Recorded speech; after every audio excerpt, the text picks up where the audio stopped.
So, Mr Christodoulou. Hi. Yep. I'll give you a bit of an introduction because, it's a little bit of a self-indulgent podcast I'm doing. You were my religious education teacher at Knights Templar School. You were my favourite teacher. Whoa. You had the craziest stories. Ah. And, it's a pleasure to host you and have you on this podcast. It's good to be here. Cool. So anyway, let's dive straight in because like a lot of these questions, a lot of the notes that I've made, they're like news to me as well because although we knew each other for a long time as a student, I don't have the answers to the questions that I'm going to ask you. So where does the story of Mr Christodoulou start? In this house, actually, funnily enough. For the last 6 years, I've been working in all. I retired from Knights Templar in 2014. So 10 years ago, I retired from. Then I got bored, went back into part-time teaching, and then for the last 6 years, I've been back in my home. I'm working in the school that I went to as a boy. Actually, funnily enough, I've gone back as a teaching assistant. I don't do teaching anymore. So basically, in this house, because my mum and dad bought this house 69 years ago, and I was born 68 years ago. In 2 weeks' time, so wow, literally in this house. Yeah. So I'm an Aldershot boy, although it says Farnham on my birth certificate, luckily, but it says I'm an Aldershot boy. And went from here to university, did the degree, did the teacher training, started working in Letchworth. It was the first place to offer me a job, so I went to Letchworth, and from Letchworth, Norton School in Letchworth. Yeah, I went to Norton School in Letchworth. You persecuted those Norton students when they came over to Knights Templar, man. I remember that. That was awful because they said in the staff room, because I'd had a bit of an interaction with Norton School because before it closed, it became Knights Templar in Letchworth. Yes. So I became Peter Chapman became head of the two schools. I became head of RE in the two schools and used to go over there. And the RE teacher lady, bless her, when she knew I was coming, would clear off. She'd get off site, and then as I was driving in, she was driving out. So I parked my car in the driveway and said, "You're not going until I've seen the school." Mm-hmm. And so for a little while I worked at Norton School for 8 years, and then went to Knights Templar. Was at Knights Templar for 24 years. So a long time, but then there were others there that were longer than me. I mean, John Glover was there 35. Mr. Glover. John Glover, MBE. Wow. MBE as he is now. MBE, yes. He was there 35, and Adrian Koska was there 35, and God knows how long Peter Chapman was there. He must have been, because he was deputy. Mr. Chapman, the headmaster, yeah. Yeah, it was a long... So I think the thing there was that if you found somebody you liked, you stayed, and people stayed because they liked Knights Templar. Yep. So... was that something? Did you always want to go into teaching and specifically religious education? No, I don't know. No, I chose theology. I did theology at college because I thought it was about people. It's about understanding people. You want to understand people. You need, religion. It's it's not more now than then, I suppose. But if you want to understand people, then you want to understand their religion, what makes them tick. But on finishing my degree, I actually wanted to be an actor.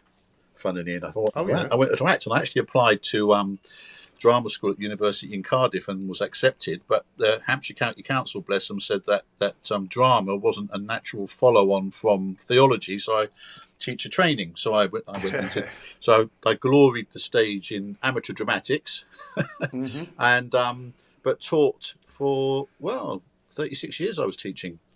So your brother was an extra in a bunch of films like Gladiator and stuff, if I remember correctly, right? So was that a bit of a family thing? No, I don't know. Or was that a brotherly influence? Or something? I don't know. I think it was because Grant's around as well. He's around in the house somewhere at the moment. Cool. I think because they were filming Gladiator over at Bourne, which is just up the road, the other side of Bourne. They were filming Gladiator, and they wanted thousands of extras. And so Grant, having being Greek looking.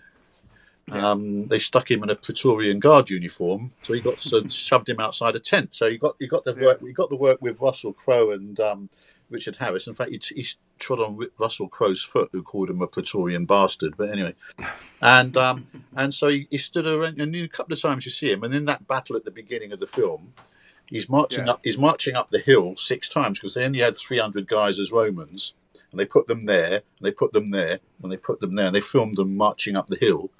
They had 2,000 local guys as barbarians at the top, but Grant on the day they filmed the battle couldn't go. So he's marching up the hill 6 times to the battle, not actually in the battle. Very strange. Oh right. So I think it was That is just that he was self-employed and they were paying quite well. Yeah. I don't think he's got Cool. a natural bent for acting. So anyway, like you say, you studied theology, and you touched a little bit there on the importance of like understanding people and understanding their religion.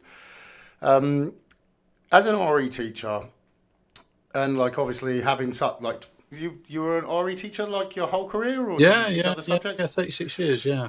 So 36 years is like going over, because it's not just one religion you teach a bunch of religions. Like, is there some effect that being an RE teacher has on your own personal relationship with God and with religion? Funnily enough, most RE teachers I've ever met are not religious. Right. I don't know. I don't know if they've just gone into it as an academic thing. I was to be really, really. I'm not so much now. I was like, really quite sort of Christian at one stage, and was a church warden in Baldock, and Yeah. for a little while was like going to be a ministerial candidate, and then it all sort of fizzled out. So, but I think what was interesting from the RE point of view was, like you said, I taught 6 different religions, and you see the connection between the 6. They're all preaching the same sort of message. Sometimes Yeah. the message goes a little bit awry in some people's heads, but they're all preaching the same message. Love one another, do good things. And very, very similar. Islam, Judaism, Christianity, Sikhism—they're all preaching the same thing. So look, it's like, is there categories of religions? Like, so you've got like the Abrahamic religions, you've got the Judeo-Christian, like sect of that. Like, but it seems like Islam, Christianity, and Judaism, they're all like have common ancestry, right? People of the book. Yeah. Christianity unashamedly accepts, acknowledges the fact that it came out of Judaism, because Jesus was a Jew. They basically, grabbed the Old Testament, well, the Tanakh, as the Jews call it. They grabbed the Tanakh, renamed it the Old Testament, had a New Testament about Jesus. And Islam, of course, the Quran, although they don't... Jesus is the most quoted prophet in the Quran. He is, right? Yes, sir. He really is. But they're not going... I don't think, if I remember rightly, it's been a long time since I've looked at it, they're not going along with the Son of God bit. They're talking about he was a great prophet. But obviously Muhammad obviously is the greatest prophet. Yeah. Born of the Virgin Miriam, as they call her, born of the Virgin Mary. Great prophet. But not as great as Muhammad, who's the greatest prophet of all. But you can recognise Abraham is Ibrahim, David is David. You can recognise characters. Whereas Christianity accepts we took that from Judaism, but Islam says we got it separately. We got it from God through Jibril or Gabriel. Have you ever put much thought to like tying back the roots to religions and the influence of like the ancient pagan religions? Like when you look at so there's a bunch of different deities throughout history that have shared similar attributes to Christ. You've got like I don't know, Mithra, Dionysus. You've got like a bunch of different solar messiahs, because they seem to follow like they say it's like an astrological allegory, right? They represents the sun that died for when you reach the if I remember rightly, Mithras was born on was born in December. If I remember rightly, Mithras was born in December. He had 12 disciples. He was killed. He rose again. Yeah. So there's a lot of Mithraic religion in Christianity. And Horus as well. Yeah, and Isis and Horus. There's a lot. The ancient Egyptian. What the early Christians did, they just took the statues of Isis and Horus and repainted them as the Virgin Mary and the baby Jesus. So they purloined. Well, I know you've got to be careful what you say, but there are a lot of pagan elements, I think, that have overlapped into Christianity from the Romans, from the Egyptians. These things were sort of coexisting at the same time. And it made it. I Yeah. suppose it made it more palatable to early Christians. It was something that they could identify with. Well, we've heard this before. We know this. This is familiar Yeah. territory. Yeah. Yeah, I think it's really interesting because you think the most of it seems like I don't know. I've had this idea in my head about it because I was never particularly religious at school. I don't know if you remember like our challenging conversations we used to have. We used to be quite a lot of fun, but yeah, always really interested in it. Like I was inspired and loved religion, not loved it like as in like was religious, Yeah, but. I've got a academic. Quran that I've read that I keep on the top shelf in that drawer just out of respect because that's what they expect in their culture. I've got a Bible, I like the Kabbalah, the Bhagavad Gita. But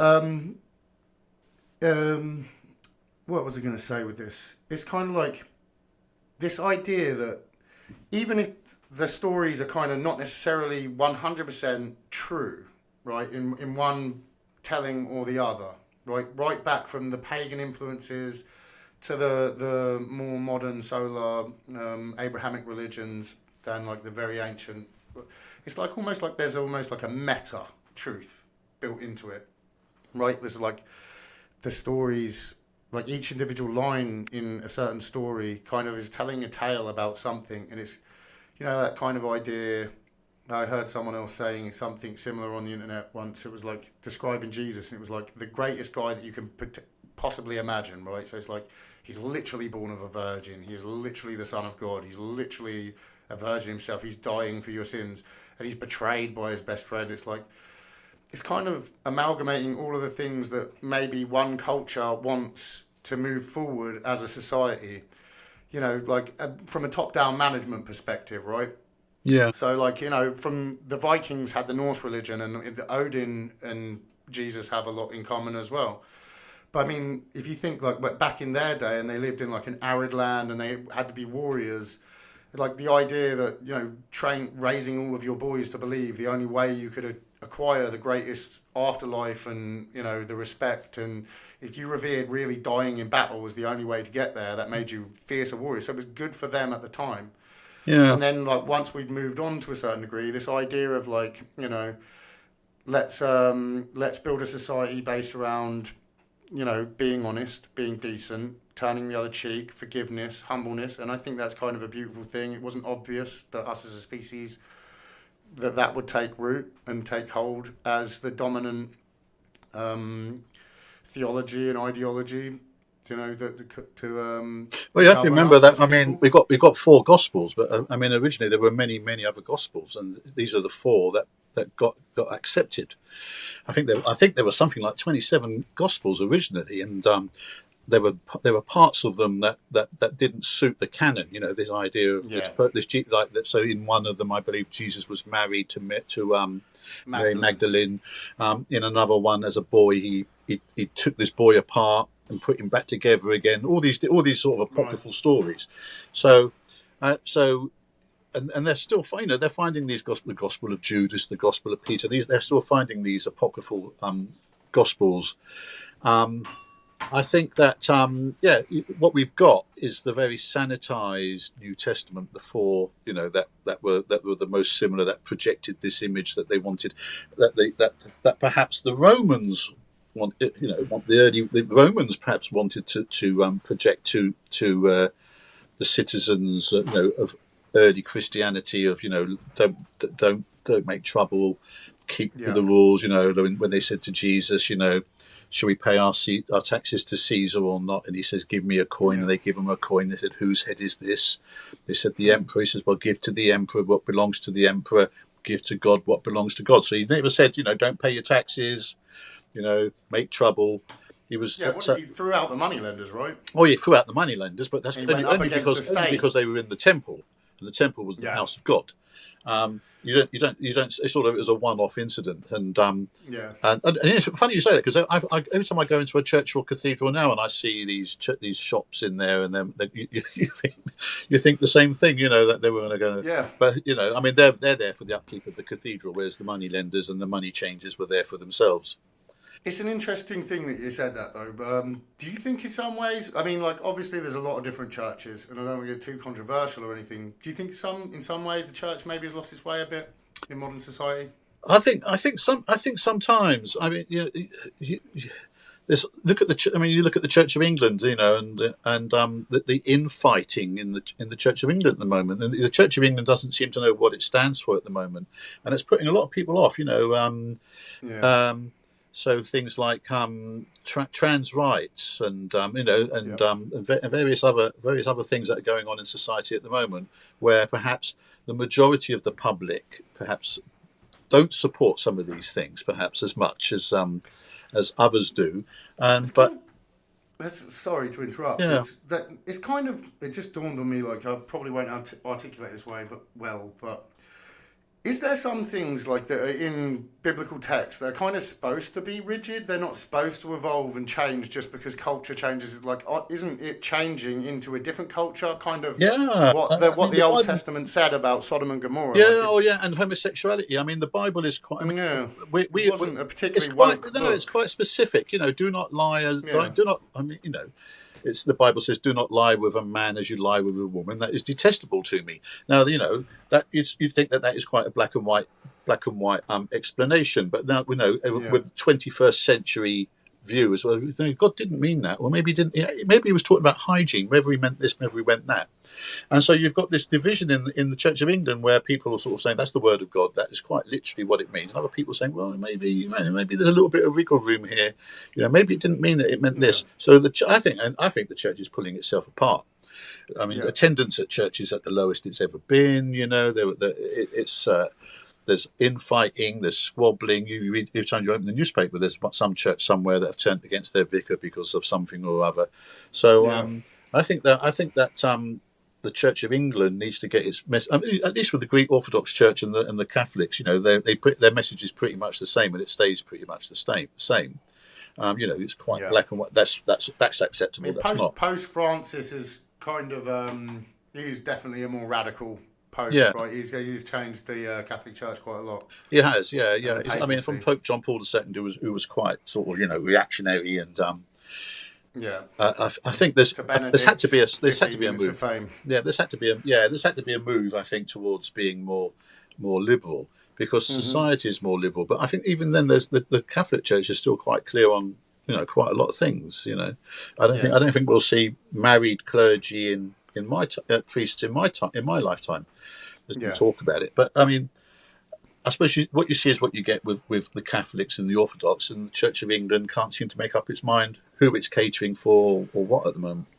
yeah. It's strange, and like I heard on the news, obviously most of the nation did. Like we've reached over 50% of the population on the census no longer identifies as Christian. So Yeah, we're first no time. longer a majority Christian nation for the Yeah, first time for the first time. Yeah, speaks in a volumes. And long time. you think that'd be a sort of wake up call, wouldn't you, for the churches? You think they're thinking, "Gosh, what's going on? Who we're not appealing to the young people. We're not appealing to who. What are we What do doing you here?" think the answer to that is though? Do the answers to that mean kowtow to what the young believe and sort of like get into this whole woke wave with the universities and stuff I and think like yeah, I think that's part of the problem. embrace? I think that's what they have been doing, and I think that's been part of what the problem has been is that they have been kowtowing to the views of the young, and maybe it's putting off the older ones. Yeah, and maybe it just shows that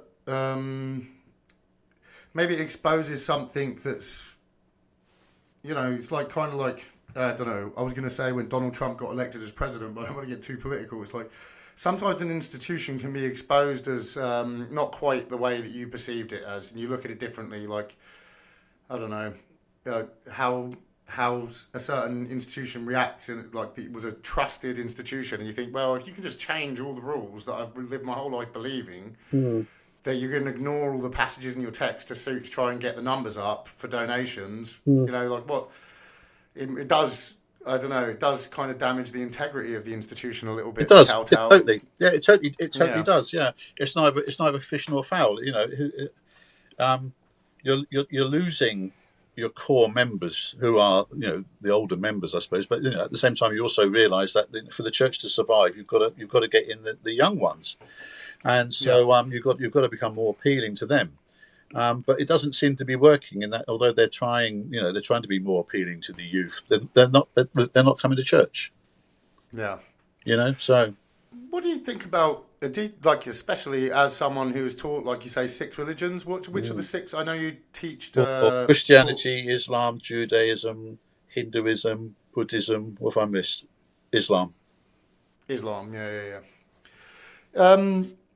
Is there something you can speak to about those religions' influence on each other, other than what we've already like spoke about, or how they No, complement? I think Or that the message. Only that I think that the message in all of them, as I said earlier, that the message is the same. It is about love one another, help one another.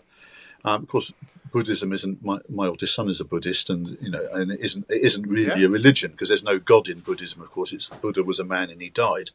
yeah. But I mean, the message in all of I them. mean, it's better than being a Scientologist, right? Well, yeah. That's another thing, isn't it? That's another thing altogether. You know, but then there's others as well. But the message is the same, and it's a laudable message. Help one another, Yeah, love one another, and they all preach that. But as I say, that you do get these. The message in some cases gets a little bit twisted in certain situations, and even in Christianity, the message can be twisted sometimes, and well, yeah, Islam and yeah. I mean, that kind of leads on to kind of where I was going with. Obviously, I sent you a couple of notes, and there's one glaring me in the eye, which is the goods and the bads, or the pros and the cons of organised religion, and that shrouded like in obviously we've looked at like Ireland and Northern Ireland, Catholics and Protestants. We've got the Sunnis and the Shiites, right? That's just within individual religions, but then you've got conquest, crusades. What do you think do you think the good outweighs the bad with organized religion or with religion in general? yeah, I think so. I think there's a lot of when you think about them in medieval times, for example, in the church, all science came from the church. The great so that if we the universities were Christian universities. They were run by monks, and they were training the scientists of their day, such as they were. The great art, the great music, all our laws have come from religion. Yeah, In whichever religion you're talking about, Christianity, Islam, whatever, all of our yeah, laws, have come from their religion. So yeah, there's a lot of good, but then I suppose at the same time, as you say, there are bad elements in that. As you say, you look at Northern Ireland and the sectarian violence, and here in Aldershot, in Aldershot, we yeah, had in 1972 a bomb went off up at the parachute regiment just up the road and killed, I think, something like 6 or 7 people because of what happened in Northern Ireland on Bloody Sunday. They were trying to kill the officers of the parachute regiment, and it went off early, and it killed some 6 lady cleaners and I think a priest, and that's Protestants and Catholics, and you say Sunni and Shiites, and the idea is, and yeah, then we're very big in this area. We've got what we call the Ahmadiyya Muslims, and some of them are very dear friends of mine, and yeah, they call themselves Muslims, but then so the Sunnis and the Shiites are agreed in one thing, that they hate the Ahmadiyya Muslims, more than they hate each other. So right, so but they're all trying to sort of strive to do the good thing, the right thing. But yeah, when you've got the fighting between religions within religion, Catholics, Protestants, and so on and so on, it's not good. That's a bad part of it, isn't it? I mean, so there are yeah. many good sides to religion, but I mean, even on the bad sides, I'm thinking like even on some bigger scales, like wars between nations and stuff has happened over religion, right? oh A lot of blood's been spilt, and you hear this as like kind of the atheists chant this thing, right? And they sort of say, like no, like no, no one's had more blood spilt in their name than said religion, right? But then I kind of look at it from another angle as well, and think like what I was going to bring up next about secular society, and wasn't it like the 20th century and like what happened with communism and Nazism, kind of like our attempt at going this alone without the ancient influence of gods that has evolved all the way back from the pagan religion since before we even had the kind of technologies we had, like when we first built civilizations, like the roots come back all the way then, right, to the shamans and it's kind of evolved its way down all the way to the point where we were industrialized. And then when we kind of got past the kind of, Nietzschean God is dead period, it's like then we actually made an attempt as a species to go secular. Like it feels like we almost replaced God with like political ideologies, and that the 20th century, I don't think, shows that it boded too well for us. No, I mean, you talk about communism, of course, which is a godless idea. Yes, like that's the idea, right? That Yeah, it's secular. It's a secular. but in Russia, and in Russia they turned the cathedrals and the churches into storerooms and secular buildings, but they've gone back to their religion now in Russia, haven't they? Because they've reopened the in a large way. They've reopened the cathedrals, and I think they realised that people needed something that they could believe in other than in Lenin or Stalin or Putin or whatever, that they needed a spiritual side. Yeah. They've gone back to it, and they've sort of absorbed it. What is that in us? Like, that's one of the biggest things I kind of wanted to ask you about as well. Like, you're the figure in my life, in my adult educational life at least, for religious wisdom. I'm an educator. So what is it in human beings that seeks religion, spirituality? Like, there is clearly something in us that like ubiquitous across the species and across all the ancient cultures, all the modern cultures. We all like long for or need some kind of religion, and in the absence of it, it seems to be that we fill it up with other stuff. Isn't there sort of a little nodule in the brain that is sort of hot wired for this sort of for belief? And I think that whether that's true or not, that the brain is wired for this sort of thing. I think that we need that we need something that we look around and we think, this can't be it. This is it. I'm here for, I might have 80, 70, 80, 90 years, and this is it. There must be more. And so I think it's deeper than that, though. I don't think it's just like the fear of dying and life ending. I think there's something that we actually need it. Want for fulfillment. Yeah, need it. Like in Maslow's hierarchy of needs, it's like somewhere up there above physiological needs, above affiliation needs.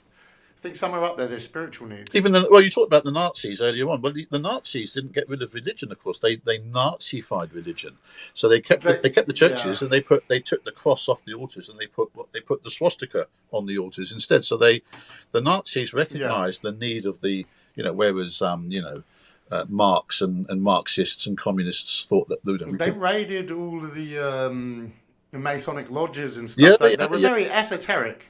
Yeah, they raided the Masonic lodges, and they put all the Masons that they could round up in camps. But they did actually they grabbed a lot, like they did with the Jews. They grabbed a lot of the stuff from the synagogues, and they made a Jewish museum. They did the same with the Freemasons. They grabbed a lot of Masonic memorabilia and furniture and made a Masonic museum. You are a Freemason. I am, right? yeah. I've been a proud Freemason. Yeah, I'm very proud. 33 years, and we wear a forget-me-not on our jackets to remember all those Masons that died in the Holocaust. Because we remember that it wasn't just Jews; that lots of other people died in the Holocaust as well, including Freemasons. Can you speak to Freemasonry a little bit? Like, there's a lot of people out there with wild ideas and conspiracy theories. I remember I see a post that you'd put, and this is going back a few years now, but it was I'm part of a global conspiracy to make the world a better place, Yeah, Freemasonry, it's a brotherhood. I mean, or sisterhood. There are, although my branch of Freemasonry is entirely male. What, the Scottish Rite? The Scottish Rite. The women go, right? Yeah, there's a Scottish Rite. There's all sorts of different side orders. There are actually as well. There are orders of lady masons as well, who actually meet. So I used to meet at my mother lodges at the cloisters in Letchworth, and there are lady lodges, female lodges that meet there. Then there's also co-Freemasonry, which is a sort of a French idea of men and women together. Now, proper Freemasonry is, well, I call it proper Freemasonry. We acknowledge the existence of co-Freemasonry and women's lodges, but we are not allowed to go to them or allow. Is it something you can speak to? How you were tapped, like what the initiation was, stuff like that? The initiation, you are I can't say too much, but you're basically, it's the death of the old Glen Christodoulou and the rebirth of the new Glen Christodoulou as a Mason. So you're taken in a sort of certain state of vulnerability. You know, you're stripped of all metal stuffs. Your breast is exposed. You're blindfolded, so you're quite vulnerable, and you're led around in a state of darkness, and you symbolically you die. You get killed, and because and then like symbolically you come back to life again as a new Mason, as a new man, as a Mason. Yeah. Now, I mean, it's people talk a lot about Masonry and conspiracies, and you know, I've only ever seen it good. I've never seen, and I'm being totally honest, I've never seen anything bad come out of it. It's only been so. Whenever there's a disaster, I think people make conspiracy theories for just reasons. If they're like, you know, if the vast majority of presidents of the United States and people in large finance and there's a lot of wealth and power in Masonry. Like we've been in the news recently about like gentlemen's clubs. Yeah. There's a lot of stuff. But, you know, I mean, this is old stuff, right? Ancient fraternal orders. I don't know if you can speak to how much of it's folklore, like what the relationship between the Freemasons are. Freemasonry's ritual is Old Testament based. It's all about the building of Solomon's temple. So it claims a history of thousands of years old back to the building. Yeah. With Solomon and the building of the temple and Hiram Abiff and so on. Which would link it with like the Knights Templar. There's a side order of Knights Templars and so on. But in actual fact, I think that the reality is stonemasons. It's a lot more modern. It's a lot more modern than that. In that there were stonemasons who went from place to place, building. And we wear aprons and cathedrals and stuff, right? And they were building the churches, and they formed themselves into lodges, and they actually had signs and symbols where they could recognise each other, handshakes and signs that they could recognise each other by as being genuine stonemasons. And I think that what happened was that the gentry, it became gentrified in the 18th century, and the genuine, what we call operative stonemasons were squeezed out, and it became gentrified as this new Masonic thing. So I think that's other thing. And like Adam Weishaupt and like there was, well, we won't go too far down that rabbit hole anyway. But I suppose if there was anything else I wanted to ask before we moved on. Before we do move on from that, I just wanted to say that whenever there's a disaster anywhere in the world, the first people to send money are always the Freemasons. Yeah, I mean, the Masons, they do a lot of good work. Like the Grand Charitable Fund is like over £250,000, I think. Yeah. I remember they granted to the Prince's Trust while I was working for them for get into the NHS course and stuff. They do great work. I know they do great work. Yeah. Amazing things happen because of the fund that they give. I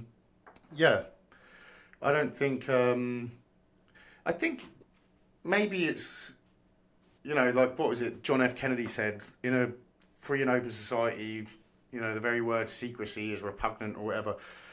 I think there's a little bit of that. There's a little bit of public mistrust for anything that people don't understand or that they don't get, that they're not a part of. But I do also think that, you know, like quantum physics classes are kind of like leaving you more out of the loop. The people that are designing your telephones are probably got way, like people that run your social media, you know, companies might have a lot worse intentions at hand, like just trying to maximise your screen hours. I think if we were really a secret society, you wouldn't have heard of us. And in actual fact, you can go down to the library and get out, and all of the ritual is in. You can go to the library. I mean, there are no secrets. Maybe some, right? Like, it's not a secret society, but a society with secrets. Yeah, right? that's what semantics. That's what we say. Yeah, that's what you say. Okay. The interesting thing as well, like politics and religion is actually like forbidden at the lodge, right? I mean, it does happen. We do talk. I mean, it does happen, but you're not supposed to discuss politics or religion. At the same time, though, like the only two. Well, you can maybe school me on this, but the only two criteria to be a Mason is like reputable public status and a belief in some higher deity than yourself. Non-religious. I mean, there's within the different degrees. So there's Rose Croix, where you have to be, of which I'm a member over at Cambridge. You have to be a Trinitarian Christian. You have to profess a Trinitarian Right. belief. Although I think they're talking about changing that at the moment. But you have to believe in a deity. So in our lodges, we've got Muslims, we've got Hindus, we've got Jews, we've got Sikhs, and we accept, that the belief in a higher being is not necessarily the Christian higher being. It's their higher being. Referred to as the architect, right? Great architect of the universe, yeah. So in my lodge, we've got Sikh members. So we have the Bible open, and next to it we'll have the Guru Granth Sahib open next to it as well for them. Which is interesting, actually. It's interesting the conversation we had has led on to that. It's kind of almost reinforces what we were saying earlier about that common thread between world religions, right? So that there's something that's kind of innate in man that seeks religion. It's been there right since before we had even invented language, even if you chose to believe a Darwinian model and refuted religion altogether, just believed in nature and science, quote unquote, because there's a lot of miracles science wants us to believe as well, right? Yeah. Something came from nothing, from the Big Bang, that it would just randomly happen to create complex life, and that complex life that randomly happened to be there would just happen to ubiquitously create religions that would endure right to the current day and be billion strong across the planet. Yeah. In multiple forms, each of which has common threads and relations to each other. And, even the conspiracy theorists that think that everything's sinister and is controlled by this cabal or whatever, that even within there, there's consensus between people with different religions, and that people by and large recognize that there is some need in us for religion, that we kind of, it's at our own peril that we ignore some of the ancient interwoven astrological allegories, but also moral and ethical guidelines and wisdom of ancient religions. And, in modern secular society. And that ultimately we've tried again and again as a species to reinvent ourselves and to order our societies and our nations in a way to maximize a better outcome and to drive us forward. And people ignore, I think, in a big way that how well it's worked. It's not obvious at all that our species would be living in a time as free and as open and as liberal and as enjoyable as what we have all inherited off of the shoulders of the giants that came before us. Yeah. And we talked about the good parts of religion. I mean, all of our freedoms perhaps have come from religion. The reason that we're not all going out and killing each other and taking everybody else's possessions and keeping them is because of this moral steel, right? Yeah, the moral code that's been passed down from the Bible. It's funny you say that, though, because I think a lot of people feel like we were liberated from the days when the church would burn witches and stuff. Yeah, and I think there's probably people out there now that still would like to.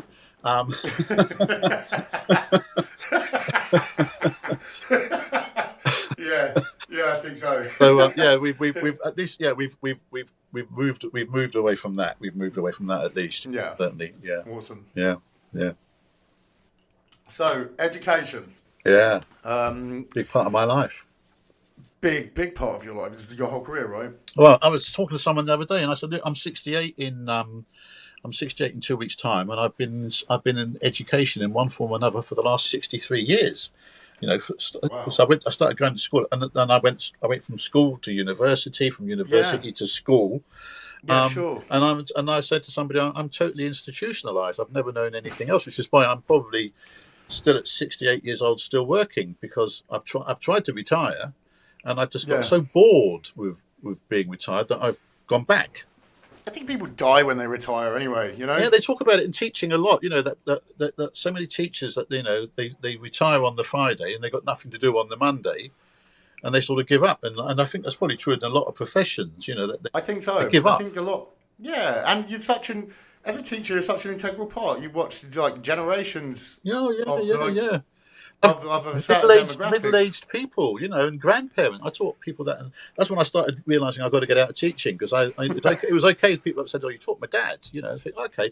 When they're coming up and saying, "You taught my granddad," it's Yeah, You know, yeah. and in Aldershot, that's Couldn't, not that unlikely.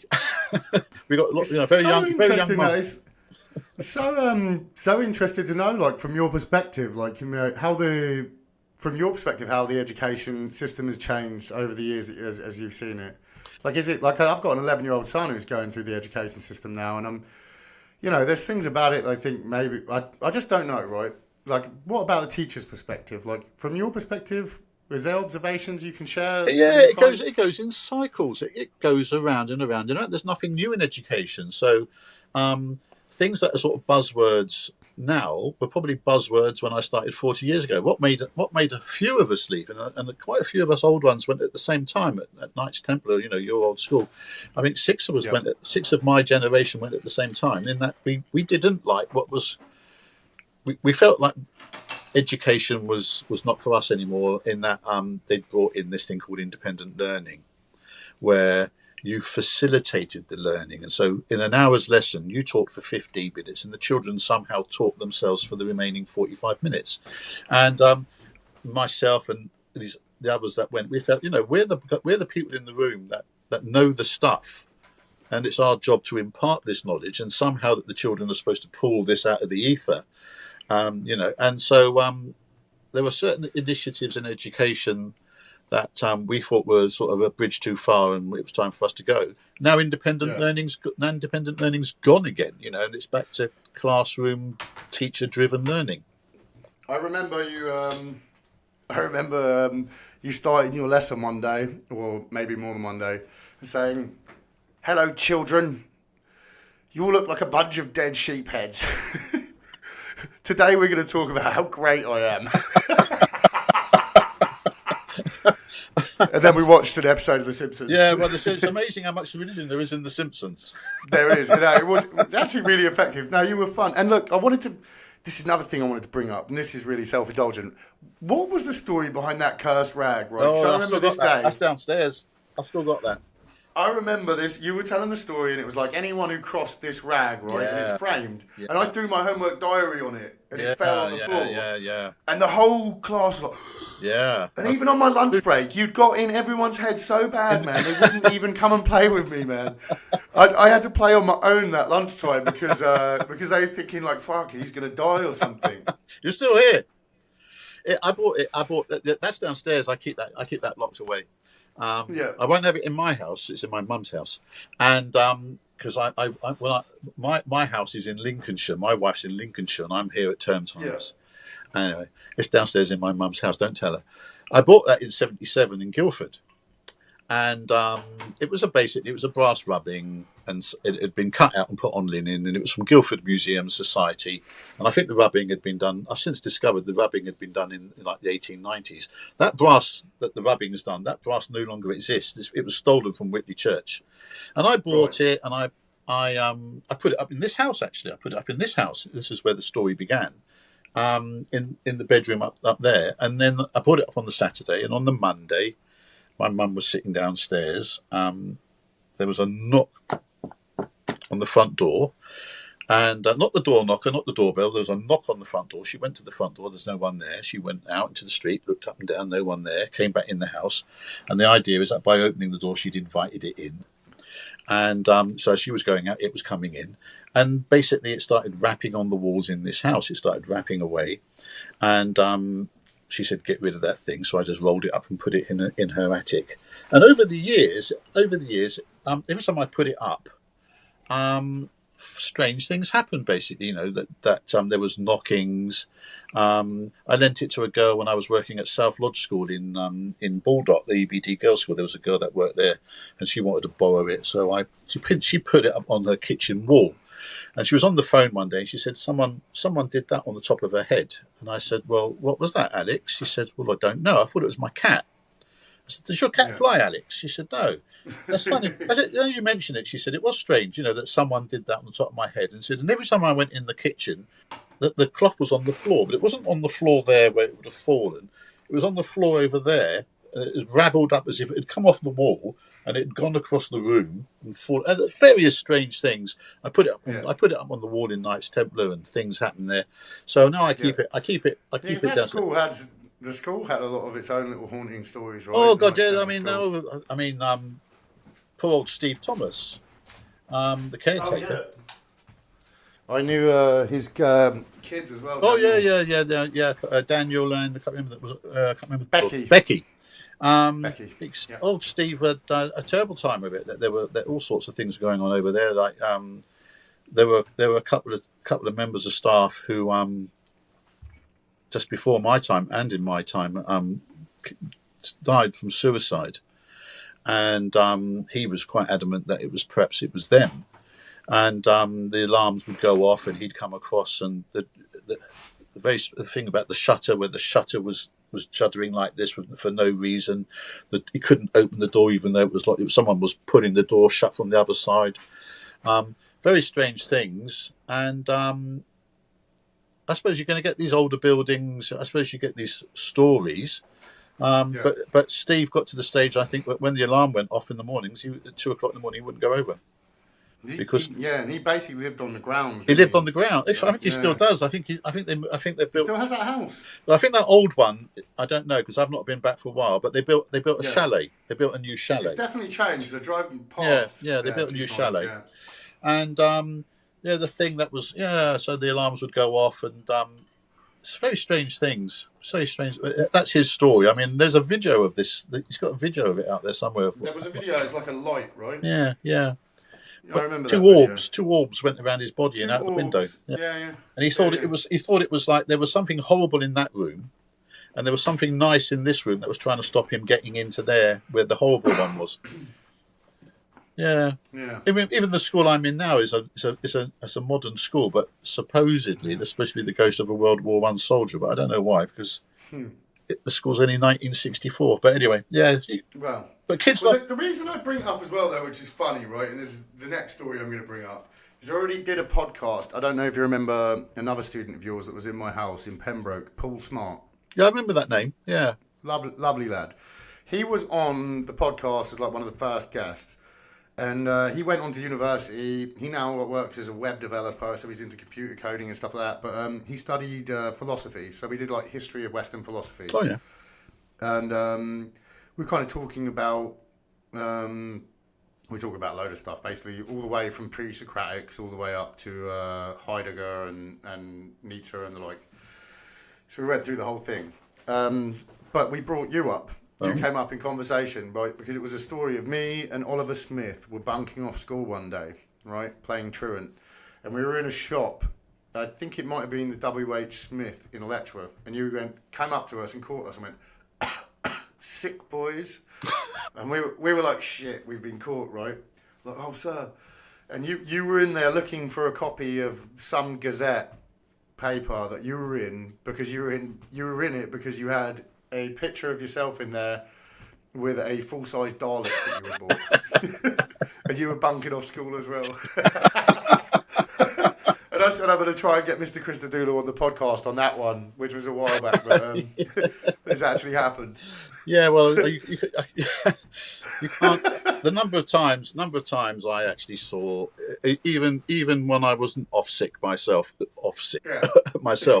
that you saw kids truanting off school. But then you think to yourself, "Are you the truant police?" You know, you did it yourself when you were a boy. I used to bunk off school. Yeah. It's a rite of passage. You bunk off school, isn't it? You used to bunk off school, yeah? Yeah, all the time. Yeah, the one the school that I'm working in now. I was a boy at. I used to bunk off school. Don't fancy that. Off I go. I used to write my own sick notes. And when they actually came and thought this sick note looks a bit dodgy, Christodoulou, they went and looked at it in the file, and it was exactly the same as all the other notes. They said, "Oh, fair enough." But then I'd written all the other notes as well. So But, I used to crumple mine up and everything. So I had two full-size Daleks. Yeah, it made a magazine. And then the wife bought herself a convertible and insisted that I had to get rid of them because she thought she wanted to put her car in the garage. So I had to get rid of them. Sadly, I had to get rid of them. Well, a Doctor Who fan, eh? Oh yeah, I was. Yeah, the wife says I'm on the spectrum. Mind you, my wife says that all men are on the spectrum, but I maybe think she's it's right. a you know there's a big thing about Doctor Who and people on the spectrum, isn't there? Really, So Yeah. that probably is. I had two full size Daleks. What the hell? What you know? I never even got in the things. I just used to go and look at them. So Yeah. I I learnt mean, about. they cost like northward of £1,000 a Oh piece, no, right? no, no, Back when that actually meant something. couple of grand.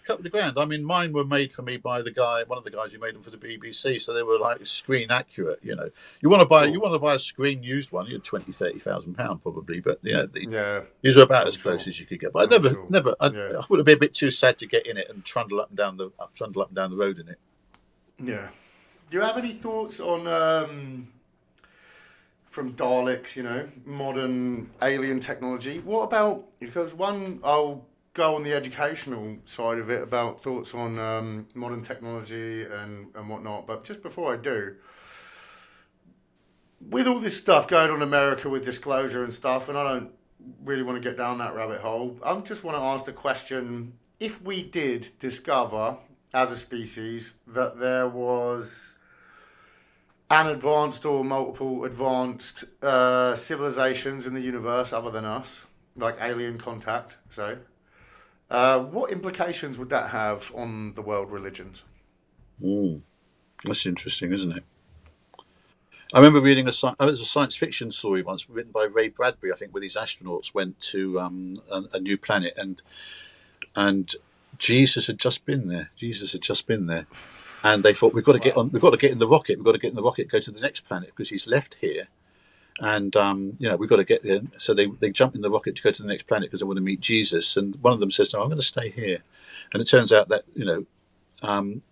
the guy Jesus was still the Jesus was still on that first planet and hadn't gone to the next one. So I think it would turn religion on its head, wouldn't it? Really, because we've I had don't this. know. I think it would depend, right? I think it would depend on what these advanced civilizations had to say. If they like cracked ultimate super artificial intelligence, artificial general intelligence, and all this, and the ultimate calculations they'd reached was there is a creator, that he's benevolent, that he loves all, and that he's omniscient, and all of this stuff, it would be like, it's shown itself in different manifestations to each different advanced civilization. It's the same breath of life was given to us in the Big Bang as you, and it was done with intention and purpose, and these are a set of rules that we've refined.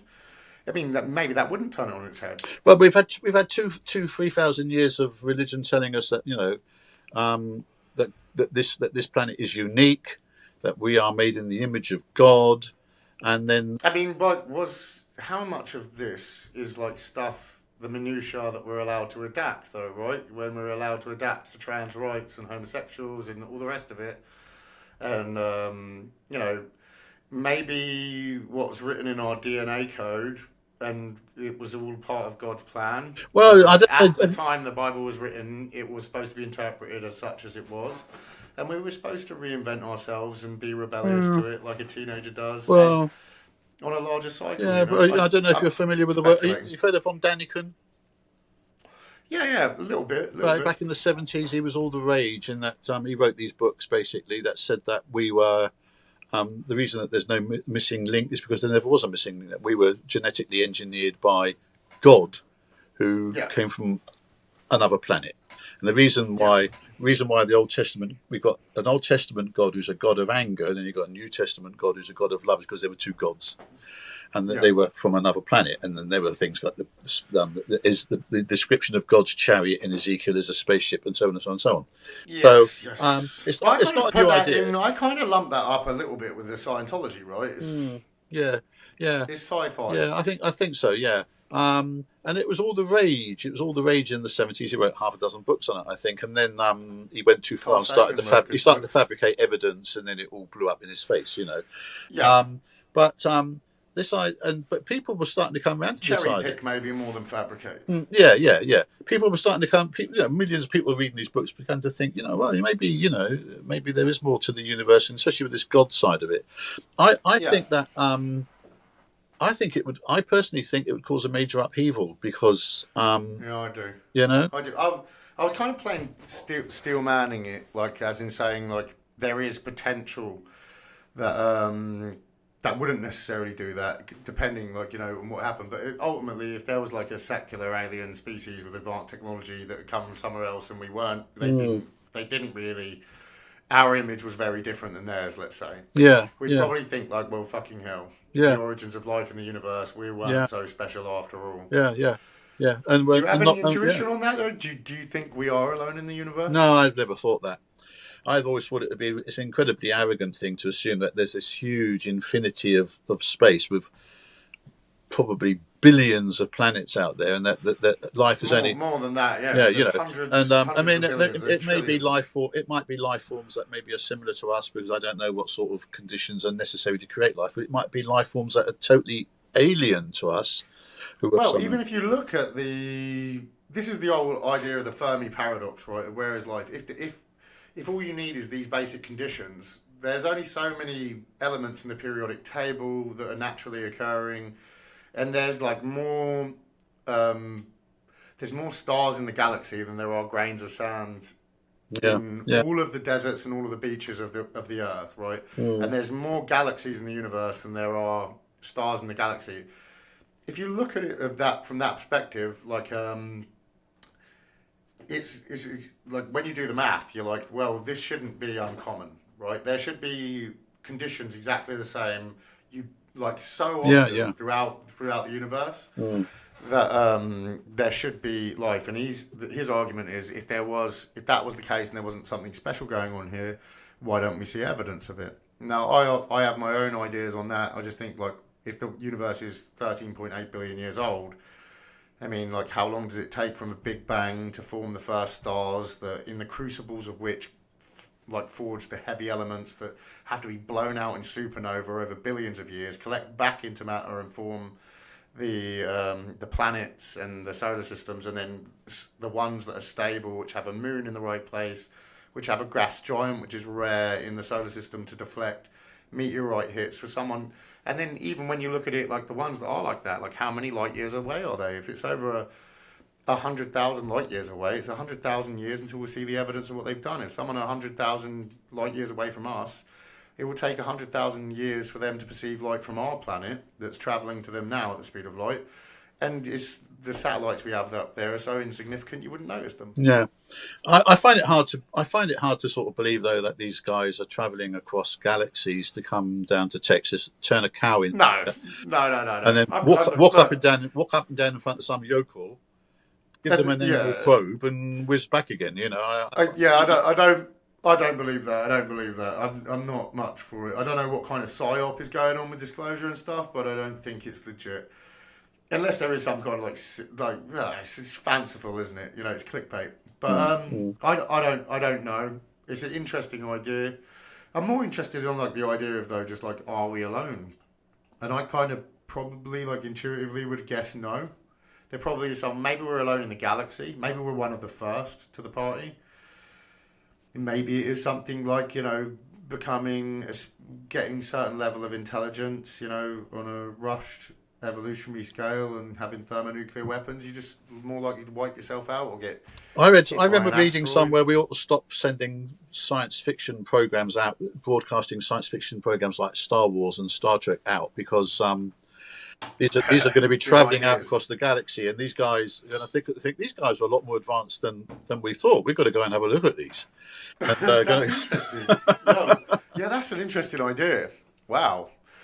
Yeah. Disappointment when they get here. Yeah. Real disappointment.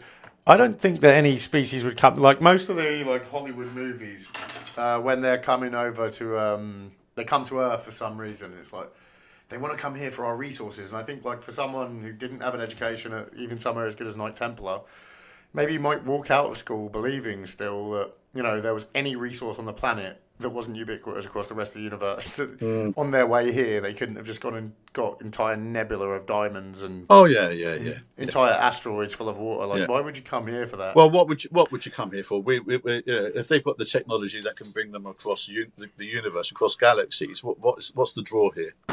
Well, I'm going to assume, right, because like, you know, in our own species, to answer the question, are we alone in the universe? Yeah, it does mean something. I think for an advanced species, it would mean something as well.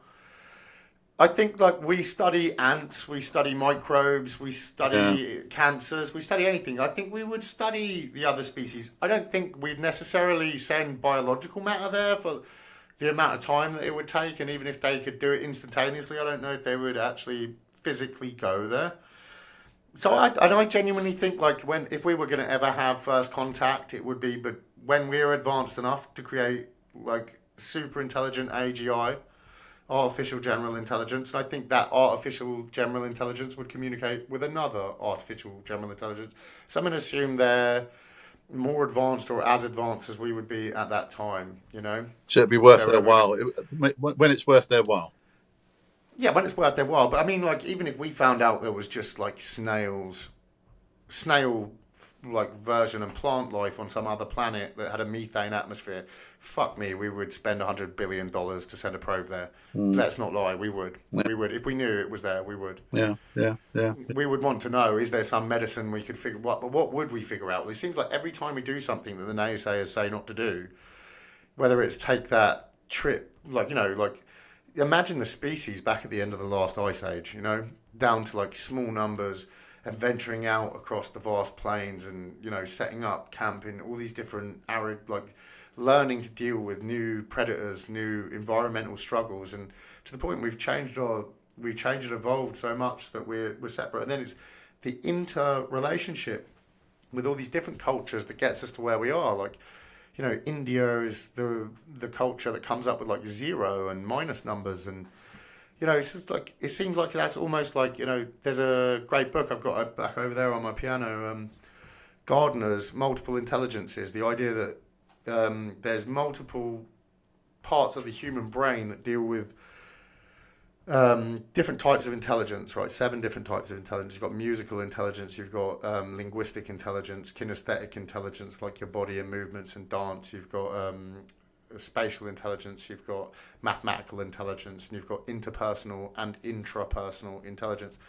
And that each part of them is affected by a different part of the brain. That if you took that part of the brain away, the body will no longer move, like Stephen Hawking's, but he's definitely still got his marbles on other sides. And like someone else is really great at dancing but can't compose a masterpiece. Someone else is really great musically, like Beethoven, even deaf can still compose, but he's maybe not so great at interpersonal, right? Never had a wife, etc.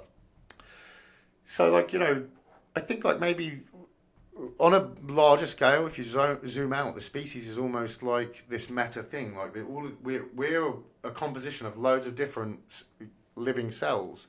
And if we evolved from single living cells, it's like almost like a beehive is like a meta species. Like the hive is the individual. It's like if you look at us as individuals, it's not that hard what each individual one of us does. You went and learned and went to university and studied theology, and I'm not saying that's easy. I don't want to like undermine it, but I mean like a bricklayer lays brick, and an archaeologist does what he does, and a structural engineer does what he does. But when you put us all together, that's when you just watch across all of the different regions of the earth before we discovered each other.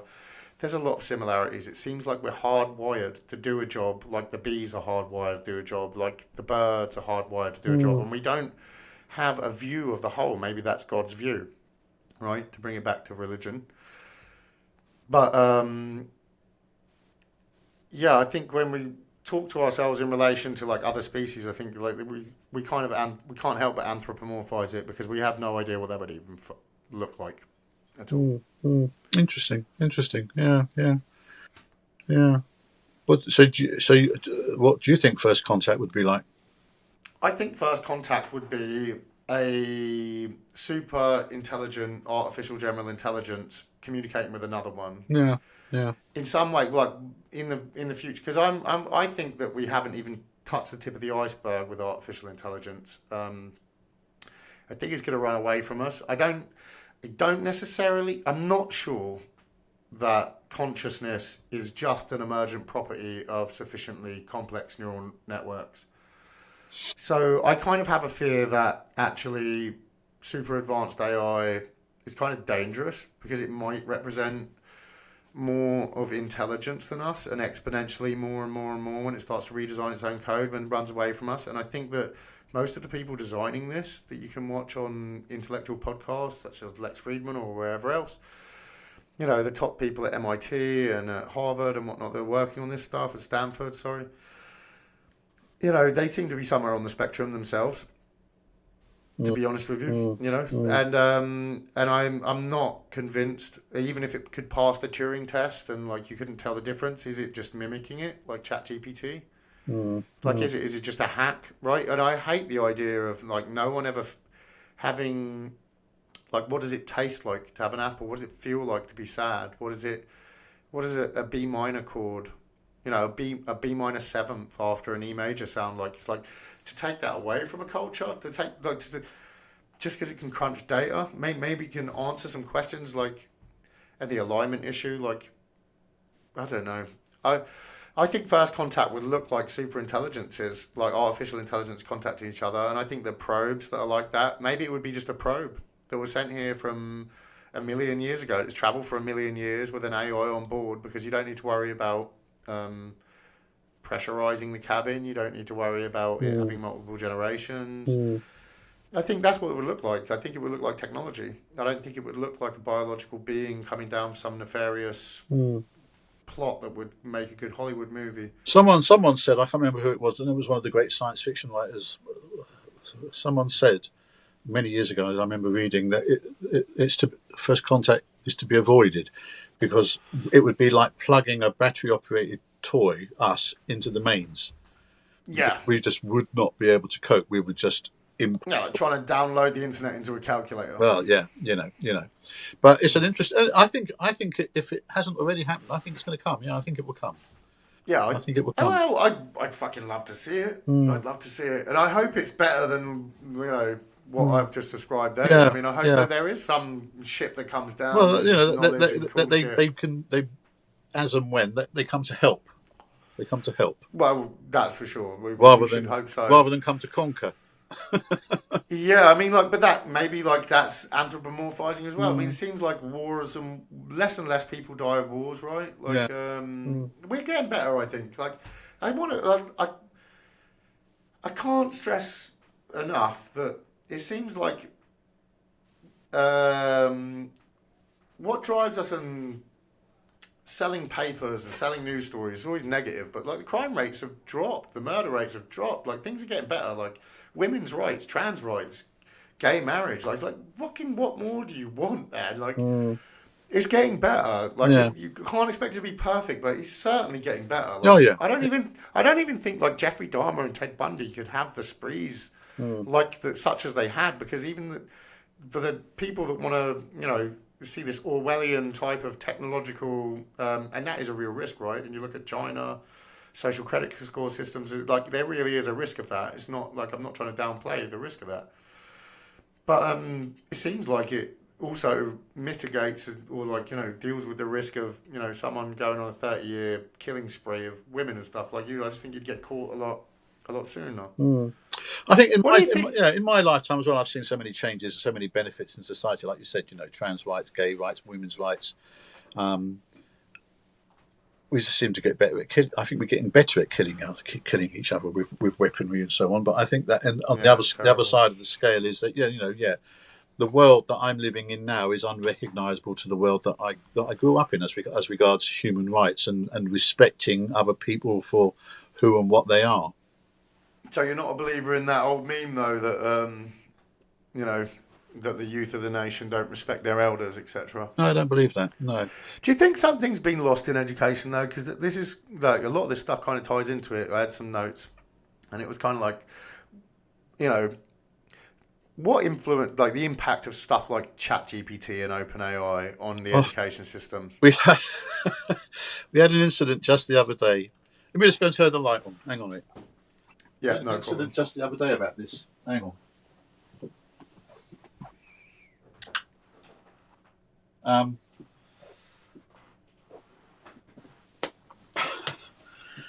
We had a boy in the class the other day. Not one of. Hang on, let me just turn this off. Not one of our brightest, right. And they had a little competition in the English department. I'm not going to name names because you never know who's watching, but anyway, Yeah. not the brightest in the class, and he was called out to win. They'd had an essay competition, and he'd won third prize. And I said, "Blimey, miss, how many were in this competition? 3?" And she said, "No, 54." And he said, "Chat GPT." He'd fed in the requirements, 100-word essay on whatever it was, and it had produced this, and he'd submitted it, and he'd won. He won third prize, and now He's robbed that from everyone that, like the fourth guy who maybe wrote it himself, right? Yeah. Now, I was talking to someone about this the other day, and funny enough, I brought up the same case, and he said, "Well, basically, the problem with these things are they can't think and they can't be original. You tell it what you want it to do, and it will mimic something. It will mimic something else. It's not thinking at the moment.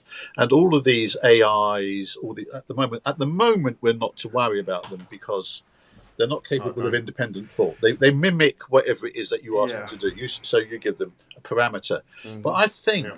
I don't know. I get this sort of worry about the sort of Terminator type thing. You think, okay, this is the stage. It's evolution, isn't it? Even in that, this is the stage that it's at now. Give it 10 years time. Look at it.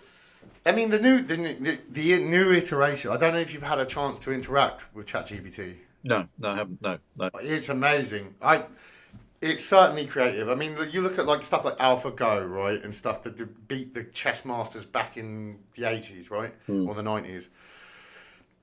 It's quite clearly we underestimate it every time, right? And my worst fear is that the lights aren't actually on inside, but it's good enough when you start to put a bunch of different narrow AIs under one umbrella AI that just manages it, that it seems like it is, but it doesn't feel like anything to be it, but it's still very efficient. It could be very efficient at war. It could be very efficient at the stock market. It can be very efficient at, it can win. It can pass the bar. It can pass the bar. Right? It can write a rap in the style of Eminem. Yeah. You just put that in there, right? It's mimicking. And it can do it's mimicking, isn't it? It's mimicking it, right? But this was the promise of the people that espouse artificial intelligence. These people that make it don't understand the way that they program it and make the hacks, but they can't explain to you how these new phenomena have emerged in what it is capable of. Yeah. For one, right, and two, these people that all seem to be somewhere on the spectrum, right? This is the main point I want to get at. They sold us the promise that ultimately artificial intelligence, when it gets to its more advanced stage, is going to free up people from drudgerous tasks.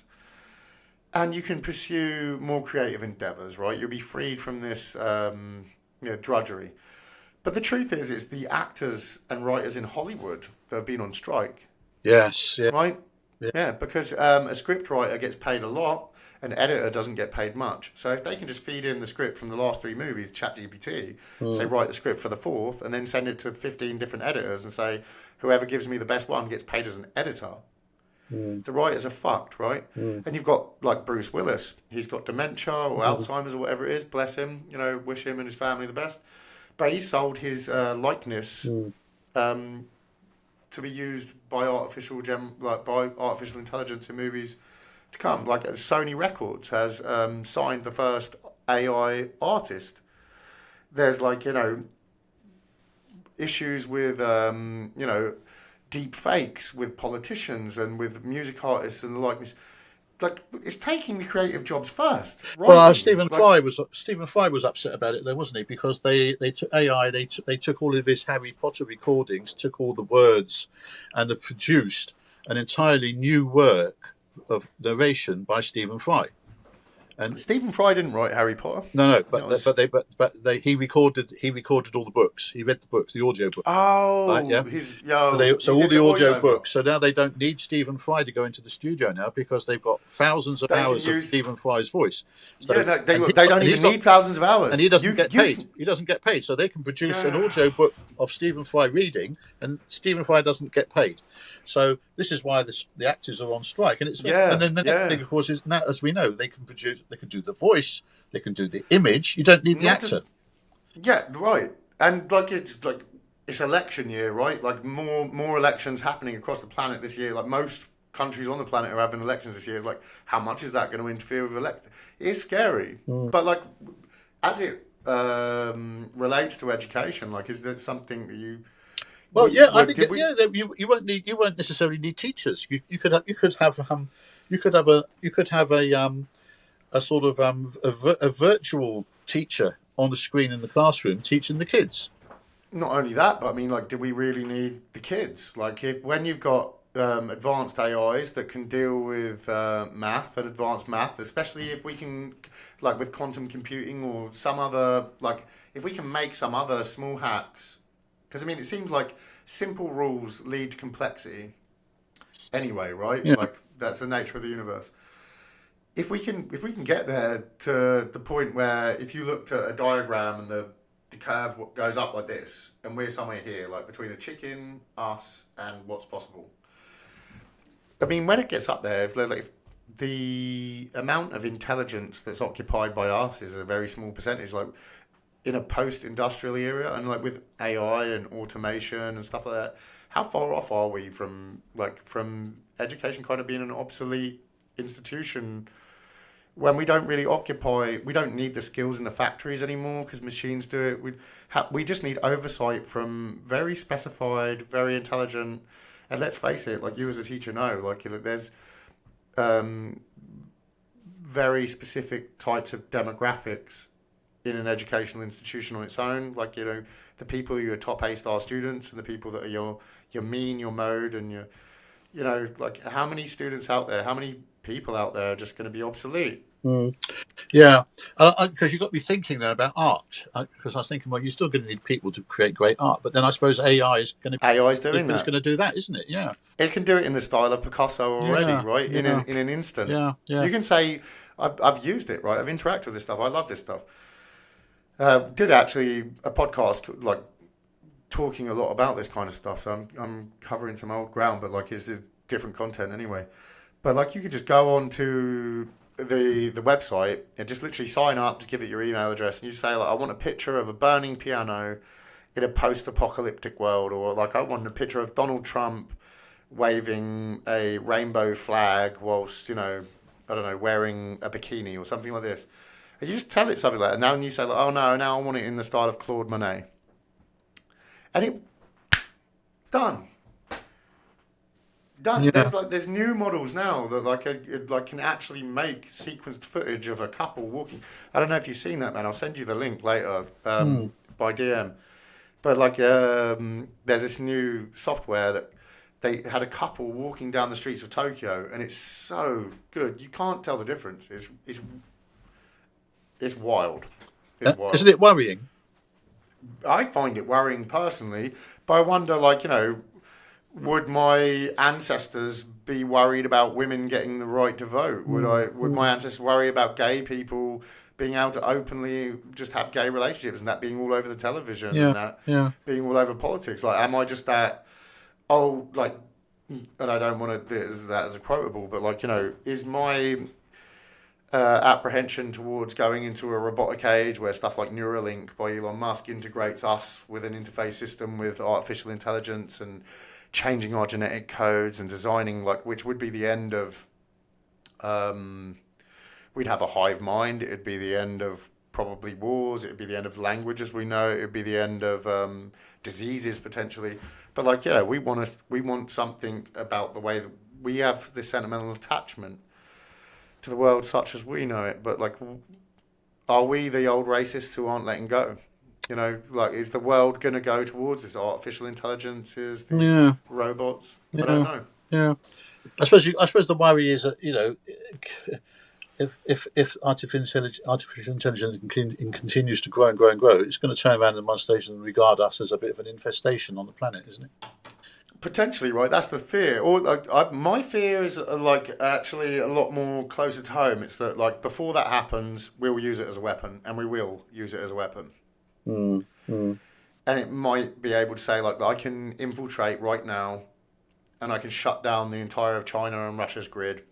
I can incapacitate their nuclear weapons, and the best strategy would be to launch these tactile nuclear weapons to make sure that we, like, as a military agenda, as soon as they have that, you know, they have one goal, right? If you give it a goal, it will achieve its goal to the best of its ability. I worry about that more, right? And then later on, if say we manage to mitigate that and we get oversight before it happens rather than after, like we never managed with smoking, we never managed with seatbelts, we never managed with social media or any of the pathologies that are going to be diagnosable probably in the next 10 years about, you know, overuse of Instagram and selfies and all the rest of it. Yeah. This massive psychological study we're making on ourselves in real time with no downtime.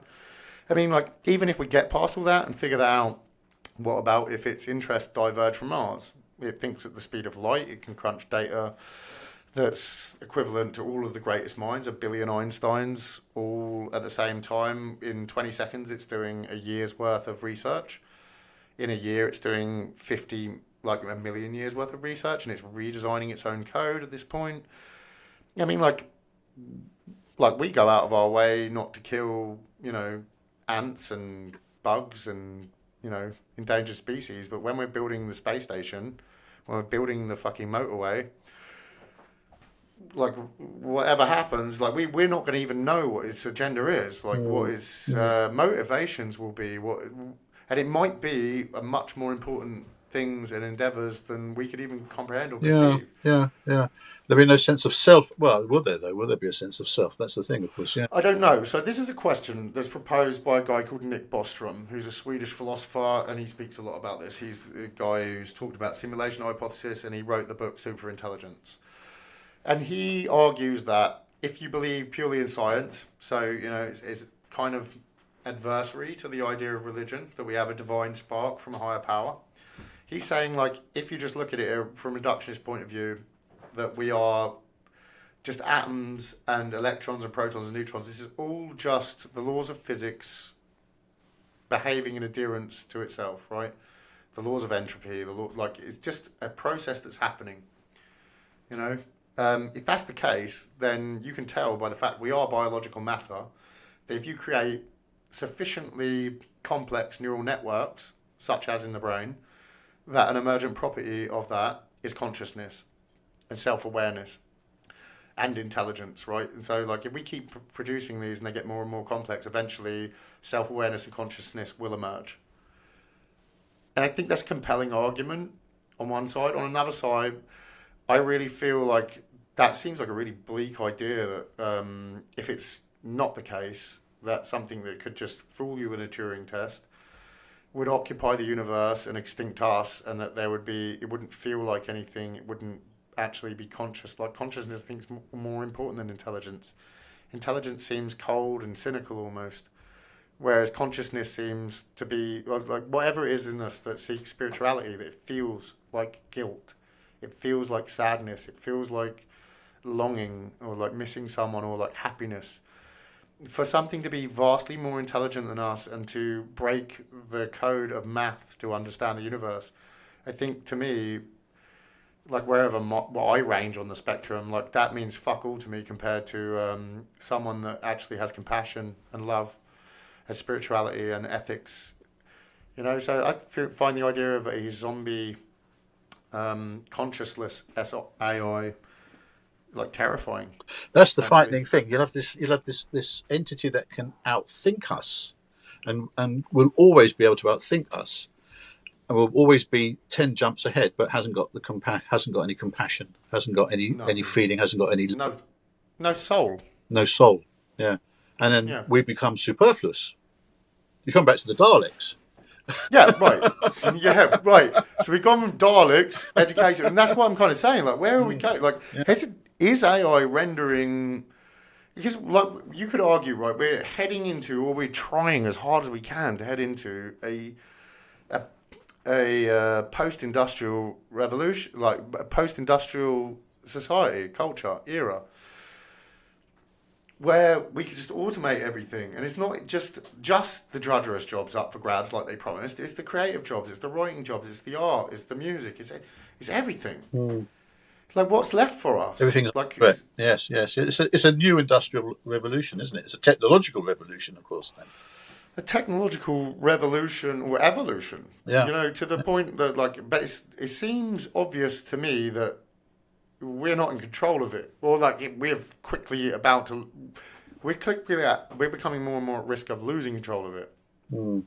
I think it's scary. I think it's very scary. I don't fear for myself. I fear for my grandchildren. You know, Yeah, I feel for my child yeah, and like my grandchildren. what sort of world? So we're unleashing this force that's This God, right? It will be a God. it will be a god, and it's a frightening thing. So it starts off with a little lad cheating in his English lesson using ChatGPT, and then it could end up with world domination in 10 years time, 20 years time. Yeah, I mean, yeah. It's like it seems like the genie's like being rubbed out of the bottle as we speak. Yeah. And no one really knows where it's going to go. No. Pandora's box. Yeah, absolutely. I mean, like you've watched generation after generation as we've discussed for years.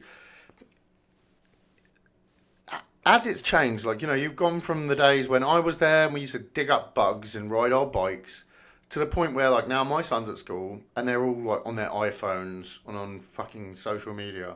Pardon my French. I swear. That's all right. Yeah, don't bother me. I feel a little bit bad swearing in front of you. I still have to call you sir. I swear. I'm never going to call you Glenn. I swear. I know you swear. But I still respect you as my teacher and I still look up to you, like, in that way. So I'll still call you sir. All right. And Mr Christodoulou. Call me Glenn. It's a thing of respect. Okay. Yeah. I'll call you Glenn.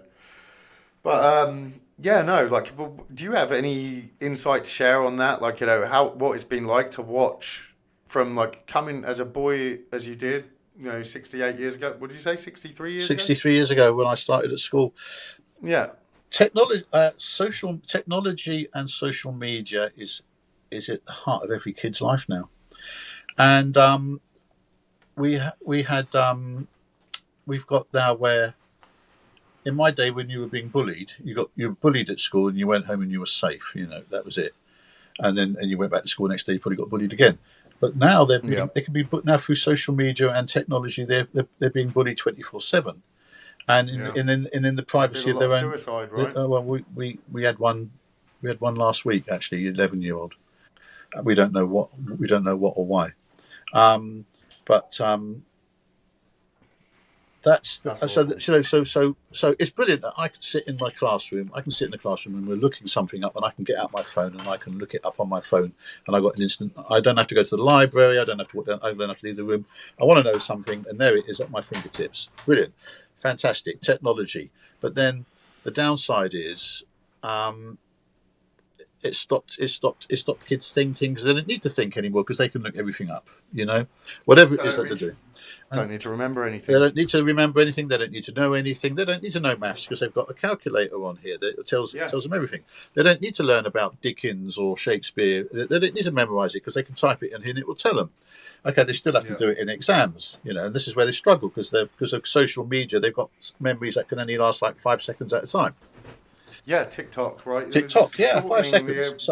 Very shortening the attention span. Absolutely. So technology is absolutely brilliant in many, many ways. It's fantastic. It's changed my life. It's changed everybody's lives. But the downside this wouldn't happen without it. Yeah, there was a downside to it, and I think that when I was growing up, it was okay. You know, there were things going on in the world, but it seemed a much more innocent time, a much healthier time. Like you said, you know, you went out on your bikes. You know, you went out and you played in the dirt. Now the parents are scared to let the kids out. They don't go out and play. They sit in their bedrooms all the time playing computer games and whatever. Yeah, I think, and that's before we even start to even talk about like being exposed to pornography. Oh well, yeah. Oh, you talk about deep fake. That's they're doing that on that now, aren't they? Of course, you know. Yeah, of course. Totally innocent women are being deep faked into pornographic films.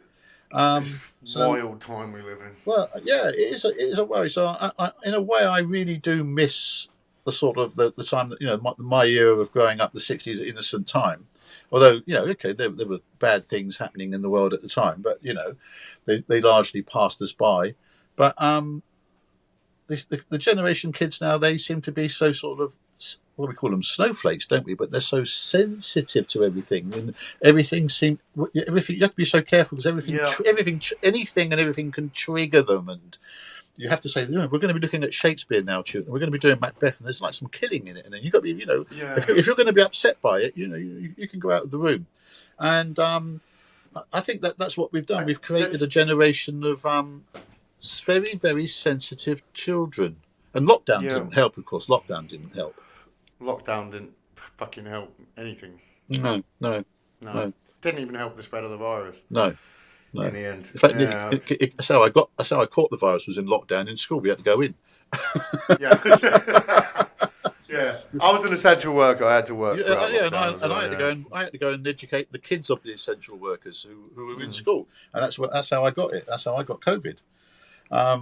But yeah, so I think it's a great work. I mean, I've taught generations of kids, and I worry about the kids now in a way that I probably didn't worry about kids of your generation or the ones before, because they seem to be so confused. They don't. We've got so many sort of kids now who think that they're transgender, and when I look at these kids, these are our autistic kids that are all thinking these things. They're sort of, they don't know what's going on. And they might be the ones who turn out to just be homosexual, right? Yeah. We had one. I got a kid who was born a boy, and then became a girl at a very, very young age, and then about a month ago decided didn't want to be a girl, wanted to be a boy again. So it's gone from being a boy to a girl back to a boy. Now, please tell me there's not been a it's operation. Nothing like that. Thank God, because I think the United States is worse for this. But I think in a decade we're going to see the lawsuits and we're going to change. I think we've got a generation of, not all of them, but there are a minority of kids in our present generation who are just confused as to what they are and who they are, and they're reading about which things. is fine. Yeah. I think that happened to a certain percentage of in certain demographics throughout all of history. Yeah. And no one butchered their bodies. No. And I'm not anti-trans. I'm not against people having gender reassignment or anything like that either. And I mean, we're at risk here of seeming like we're coming from two different angles, because on one side we're everything's so politicized now that it's can't hold. One camp grabs one idea, one camp grabs the other, because the two different things that have just struck me in this conversation is that one, it's this meme, it's this idea that hard times create strong men create good times create weak men, and weak men create hard times. And it kind of feels like there is some truth to that.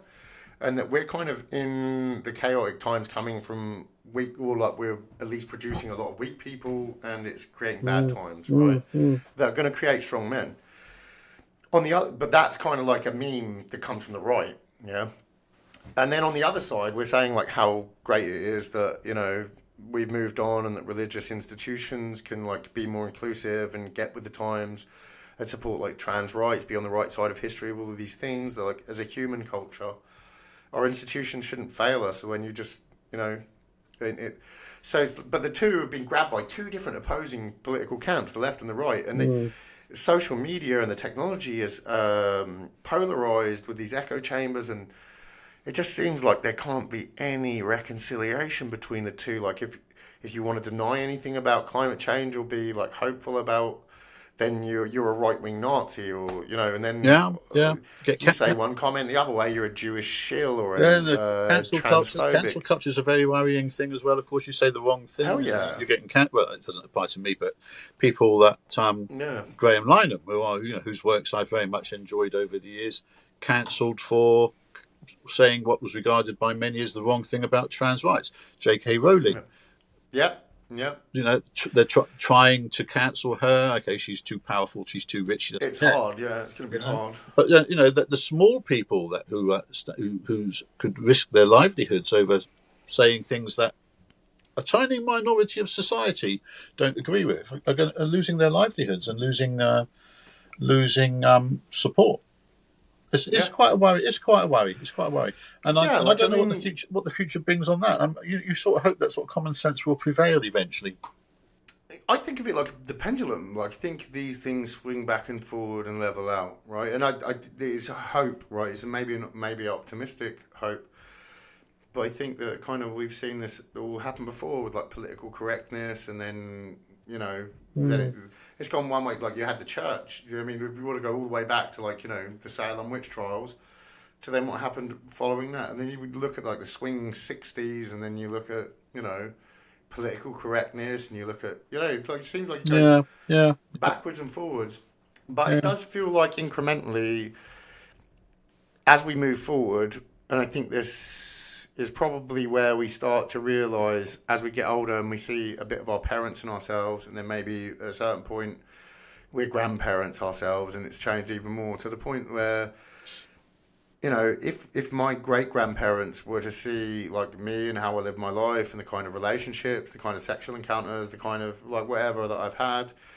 they like, 99.9% of all of our ancestors were pagan. So if you were a Catholic, most of your ancestry are turning in their fucking grave, right? Yeah, quite. Yeah. So, like, aren't we just another... Isn't it just as we get older and face our own mortality and look at the future generations, worry for them, we worry about them integrating with robots and having their next generation born like genetically enhanced or whatever, and AIs everywhere. It's like we worry that it's going to be this horrible totalitarian, like Orwellian or Aldous Huxley's Brave New World, like one or the other, like kind of, or mix of the two. There could be a And lot. really, The eradication of disease, total eradication of disease, perhaps. Yeah. Through AI. Or perhaps through like genetically modified, just being like, look, we're no longer going to have natural children, and the ones that you do that don't decide to have the upgrade and the Neuralink in their head can't compete academically anymore because because they actually have a calculator in their head that understands string theory, and it's really hard for most people to wrap their head around. But if you don't get the like, what was there? Some strange old film called Gattaca about like that, something similar. Yeah, weird, strange movie. But I don't know. I suppose like we're into deep speculation anyway. There, where do you see it going? Like you've been in the education a long time. What do you think the next few steps are? Where do you think it goes from here? I don't think there's going to be much change. I mean, in that way, I think that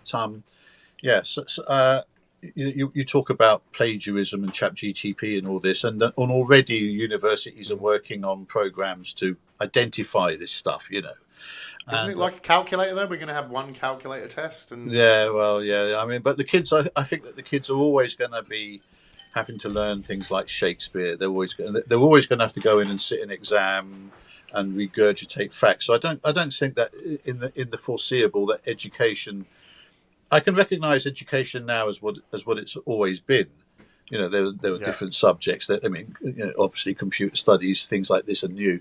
So, but I can still largely recognise education as pretty much what it's always been during my lifetime, and I suppose it will pretty much stay the same because, we don't need to know about Shakespeare. We don't need to be able to do maths. We don't need to know about history. But it's about stretching the brain. Learning for the sake of learning, perhaps. I think that's an important point to make as well, right? That artificial intelligence systems became way better at us, right? A long time ago at playing chess. Chess is about as popular as it's ever been. Yeah. I mean, like, I might, Spassky and Bobby Fischer in the Cold War, maybe that was a bit of a bigger deal. So, but aside from that, like Magnus Carlsen, etc., like chess is big. And people don't want to watch AIs play AIs. No. No, we still care. Yeah. And I would give a shit if I found out that my book was written by an AI or the film was like scripted by an AI, and I'd boycott it. I love like humans. Like that's why this podcast, by the way, is called the Humanity Podcast. It's like just about everything and anything that's humanity. What humans can do is great. I want to see, even if a human being can skateboard better, I'd still be more in awe of watching a human do it to the best of their abilities, just to see greatness. So I don't know how many people get to be in the presence of greatness. Not to blow smoke up your ass, but you would love that if I was like, I was in the presence of greatness when my great RE teacher inspired me to read. But there's some people that are great at what they do, right? Yeah. Yeah, and even back then, like when Facebook was first a thing, there was a page made about you. Do you remember that? It had your head on. Was it you that did it? That wasn't It me. had I your don't head remember it because I remember somebody saying, "Oh, please tell on me it's not a Superman's tribute body. page, that he's not dead." Yo, I remember that. yeah, Yeah, yeah, someone they made a page about you, right? And it was a page, and it had a picture of you off like the school, like Facebook or whatever, before yeah, Facebook was Facebook. yeah, yeah, But yeah, on Superman's body. yeah. That's right. Yes, Even I liked it. I loved that, man. It was brilliant. I think I You look remember a bit who. like Einstein as Yeah, well, yeah. man. Let's be honest. You do I look a think bit I like remember who Einstein. did that. Yeah, no, yeah. That was it was a nice little. And as I say, people thought, "Oh God, he's dead." It's a tribute page. This is really sad. Well, you know, at I'm least you're not alive. dead. I'm alive. I'm alive. And it's good You to are see, alive and and so it's well. good to see you. It's good to see you. You haven't really changed much. I mean, I'm 6'4". Yeah, you filled I'm out. 35. Yeah, you filled out. I've filled out. Yeah. I've got an 11-year-old son, but I'm the same guy. I'm still talking the same. Like, this is the same shit I used to do I back remember. at school. I remember we used to talk. I remember we used to talk the same shit in the classroom. Yeah, Yeah. just that you've read around Yeah. a bit more now. You know a lot more about it now. You're much more Yeah, engaged. and things have changed a lot more now. Like, obviously, I didn't talk about ChatGPT. No, So all these things that didn't exist. What? How long ago? 15 years ago? Well, I'm 35 and I finished at 15, so 20 years ago then. Bloody hell. 20 20 years ago. Yeah. Think all these things that didn't exist 20 years ago. Wow. Gosh. Yeah, I left Knights Templar at 15 because I was 28th of July I'm born, so it was like I was the youngest in the year. Yeah. Yeah, you've done well. You've done good. Yeah. The only one other thing I did want to ask you that I haven't brought up actually was personal inspirations, man. Books, music. I know you're a classic guitar player. I play guitar. No, funny enough, my son, Pianist? my oldest son plays because his mother did. My oldest son is a classical guitar player, and he's really bloody good. Ah. And he was playing what's that Guitar Hero, and he suddenly thought, bloody hell, why am I wasting my time on this? I can really play the I can real play the fucking guitar thing. for Yeah, real. yeah. Inspiration. I think one of my teachers. I was funny enough because I was sitting in my old English classroom the other day. And an inspiration for me was my old old English teacher when I was a boy, Mr Sutton, who encouraged me, because my school that I went to wasn't a very good school. I failed the 11 plus, didn't go to grammar school, went to the local secondary school, and you feel at that sort of age, at 11 years old, you feel like you've been thrown on the scrap heap because you didn't get to grammar. I went to Ashton Grammar in Dunstable. Yeah, and I kind of. Yeah, it's just amazing how the education system can make you feel like you're fucked up. At 11. Yeah. At 11. Yeah. And he was encouraging, and he used to, make a fuss about my work. And I think I got my love of English and the English language and reading and writing from him, I think, And so Mr Sutton, I think, and then my old dad, bless him. My dad passed away 12 years ago, but my dad was my hero. He came over in 1943, didn't have to, joined the parachute regiment, joined the British Army, met my mum. In fact, their anniversary, their 69th anniversary, just the other day, and so people that I've looked up to, some of my teachers, and some people that I've worked with. John Glover, do you remember John Glover? Mr. Glover, yeah. Yeah, I adored John Glover. He was such an inspirational guy. The kids. He was an Used to shout at me for not having my fucking shirt tucked in. He was a bugger. Tyrant. He was a bugger. I liked him though. Yeah, he was a good, I don't know. inspirational teacher. Sit and watch. Do you know who I like? Mr. Garrett. Jim, he was good. Yeah, again, the six of us that retired at the same time. Jim Garrett was one of them. John Glover. We all went at the same time. And Phil Capon. He went at the same time. They were I never had him as a tutor. No. I had Mr. Farina for French. Yeah. I shouldn't name drop too many. No, people I saw him. on I saw him podcast. last year. Actually, we had a reunion last year. In fact, we've got a reunion coming up in June that I might go to. He hasn't changed at all. He's exactly the same. You look at him now. You look at him 20, 30 years ago. He hasn't. I mean, he's got a pay. What about Mr. Bamford? Do you ever keep in contact with that guy? He shaved off like half his goatee. I think he used to come in sandals. Yeah, he was as bad as a box of frogs, wasn't he? He was as mad as a box. Mate, I used to say to him like, "Has the bell gone?" And he'd be like, "No, it's still there." And I'd be like, "Have you got a pen? Have you got a pencil, sir?" "Yes." "Can I borrow it?" "No." He's crazy, and he'd like shaved off half his goatee. That's right. He did sandals. a sponsored shaving, and they kidnapped. Oh my they god, man! He drove this big, massive, like red super bike. I think he's retired now. He said that he'd written a Valentine's card to a lover that he'd had and he said, I sent it to her and it was an anatomically correct, like, drawing of a heart with an arrow through it and blood coming out. I wondered where we were going. And I was, Right, yeah. And I was shocked because I was like, wow, like, I kind of assumed you were gay. No, and he was like, I'll get you written up on the fucking, like, you know, like, and I was like, no, I didn't mean offence by it. I've got no problem with gay people. Like, I just thought you were. Do you know what I mean? My gaydar was going off, but I was wrong. Yeah, I was he wasn't. sort of asexual. I always thought, one of those guys that was, not just one way or the other, just focused on maths. Yeah, just maths. And he hated me, man. No. He liked me. I don't know. Maybe he'd like me again now, but I don't. I can't imagine that he hated anybody. I don't think he had it in him. I don't know. That was you're right to have challenged me and corrected me on the term. Yeah, I don't think he hated me. I don't think we gelled very well, and I don't think I made it any better for myself. In fact, if I look back on it now, I will assume that any of the, I think it was all of it was on me basically. All the shit that come to me at school, if any, like, was probably my fault. When I was a young man, I was going through a lot of shit at home, and I was just young and a bit of a dick. When I was young, I was a bit of a dick. They're tough years, teenage years. They're tough years. Yeah. I think more so from some people than other people. No, some people sail through, and other people they struggle. Yeah, I think I didn't struggle academically, like, for being intelligent and stuff like that, but I think my attitude stunk because of certain things that were going on in home life, and I strive the most as I can to try and, like, correct that error on, like, the next link in the chain as a father, I care about my son's academic career, and I let him know that I value that he does well in his exams, and stuff like that. Yeah, but no, this has been a pleasure. Thanks. It's good to see you again. Yeah, likewise, man. Like, next time, let's do it in person. And, next time I'm up that way. Where are you now?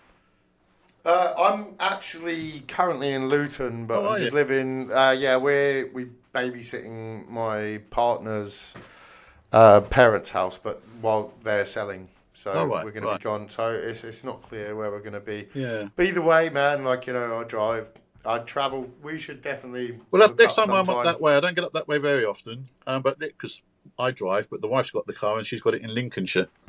So I'm a bus wanker. Yeah. This is such a fucking treat. Like, no one who watches this is going to fucking understand, right? But this is such a self-indulgence, like, what I mean?